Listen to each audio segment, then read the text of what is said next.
ଆପଣମାନଙ୍କୁ ମୁଁ ଗୋଟେ ଏମିତି ଜିନିଷ ମୁଁ ଦେଖେଇବି ଆପଣ କେବେ ଜୀବନରେ ଦେଖିନଥିବେ। ଆଉ ଏଇ ଜିନିଷଟା ଏମିତି ମାନେ ସେ ଗାଁରେ ନାହିଁ, ସେଇଟା ବହୁତ ପର୍ବତ ଉପରେ ମାନେ ପାହାଡ଼ ଉପରେ ମୁଁ ସେ ଜିନିଷ ମୁଁ ଦେଖେଇବି। ଆପଣ ଯଦି ସେଇଟା ଜିନିଷ ଯଦି ଦେଖିବା ପାଇଁ ଚାହୁଁଛନ୍ତି ଭିଡ଼ିଓଟା ଶେଷ ପର୍ଯ୍ୟନ୍ତ ଦେଖନ୍ତୁ। ଆଉ ଯେଉଁମାନେ ସେଇ ଜିନିଷକୁ ଖାଉଛନ୍ତି ହେଲେ କମେଣ୍ଟ ସେକ୍ସନରେ ନମ୍ବରଟା ଦେଇକି କମେଣ୍ଟ କରନ୍ତୁ। ଭିଡ଼ିଓଟା ଭଲ ଲାଗିଲେ ଲାଇକ୍ କରନ୍ତୁ, କମେଣ୍ଟ କରନ୍ତୁ, ସେୟାର କରିବାଟା କେବେ ଭୁଲିବେ ନାହିଁ ହେଲା। ସେୟାର ପାକ୍କା ସେୟାର କରିବେ ହେଲା। ମୁଁ ସେ ଭିଡ଼ିଓ ଆଡ଼କୁ ଯାଉଛି।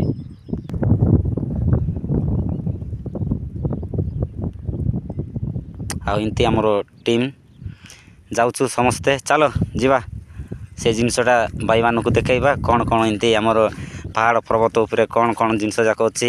ଆଉ ଏମିତି ଜିନିଷ କେବେ ଭାଇମାନେ ଦେଖିଛନ୍ତି କି ନାହିଁ? ଡେଗାଉଛନ୍ତି ଗଲେ ଗଲେ ଗଲେ ଗଲେ ଗଲେ ଆଉ ଟିକେ ଜୁମ୍ କରିବା। ବାସ୍ ଦେଖୁଛନ୍ତି କେତେ ଏ ଦେଖୁଛନ୍ତି। ଏ ଭାଇ ଭୟଙ୍କର ଜିନିଷ ଭାଇ। ଏ ଦେଖ ଦେଖ ଦେଖ ପାଣି ଭିତରେ ପଳେଇ ଯାଉଛନ୍ତି। ଏଇଟା ଆପଣ କୁମ୍ଭୀର ଭାବିବେ, ମାତ୍ର କୁମ୍ଭୀର ନାହିଁ ଭାଇ। ଏଇଟା କ'ଣ କହିବେ କି? ଭେଙ୍ଗ। ଦେଖ ଭାଇ କେତେ ବଡ଼ କୁମ୍ଭୀର ଉପରେ ଦୁଶୁଛି କି ନାହିଁ। ଆଉ ଇଆଡ଼େ ଦେଖିବା। ଦେଖ ଭାଇ କେମିତି ଦେଖୁଛି। ଆରେ କେଦି ଆଣବ କିରେ? ଦେଖ ଆପଣ ପାଇଁ ବୋଲି ଆମେ ଏତେ ପରିଶ୍ରମ କରିକି ଗୋଟେ ଜିନିଷ ଆମେ ଦେଖାଉଛୁ। ମାନେ ଏଇଟା ଆପଣ ଭାଷାରେ କ'ଣ କହିବେ କି ମୁଁ ଜାଣିନି, କିନ୍ତୁ ମାତ୍ର ଆମେ ଭେଙ୍ଗ କହିବୁ ହେଲା। ଦେଖ କେମିତି ଦେଖୁଛନ୍ତି।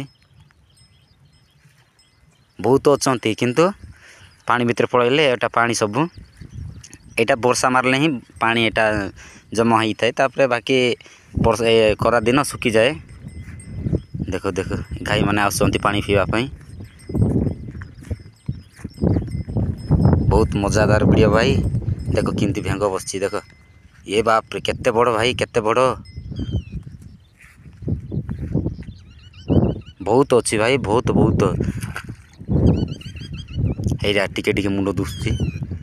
ଏଇଟା ମୁଣ୍ଡ ଟିକେ ଦୁଶୁଛନ୍ତି। ପାଖାପାଖି 100ରୁ ଏବେ ଅଛନ୍ତି ଏଇଠି। 100ରୁ ଏବେ ଅଛନ୍ତି। ବହୁତ ଅଛନ୍ତି ଭେଙ୍ଗମାନେ। ଦେଖ ପାଣି ପିଉଛି ଏଠି ଗାଈ ଅଛନ୍ତି। ଆଉ ଆମର ଟିମ୍ ସହିତ ଆସିଥିଲୁ। ଆଉ ସବୁ ଏମିତି ଅଛୁ। ଆଉ ଯିବୁ ଏବେ। ଭିଡ଼ିଓଟା ଭଲ ଲାଗେ ଲାଇକ୍ କରିବେ, ସେୟାର କରିବେ, କମେଣ୍ଟ କରିବେ। ଆଉ ଆପଣ କେଉଁ ଏରିଆର ଲୋକ ମୋତେ କମେଣ୍ଟ ସେକ୍ସନରେ ଜଣାଇଦେବେ। ବାଏ, ରହୁଛୁ।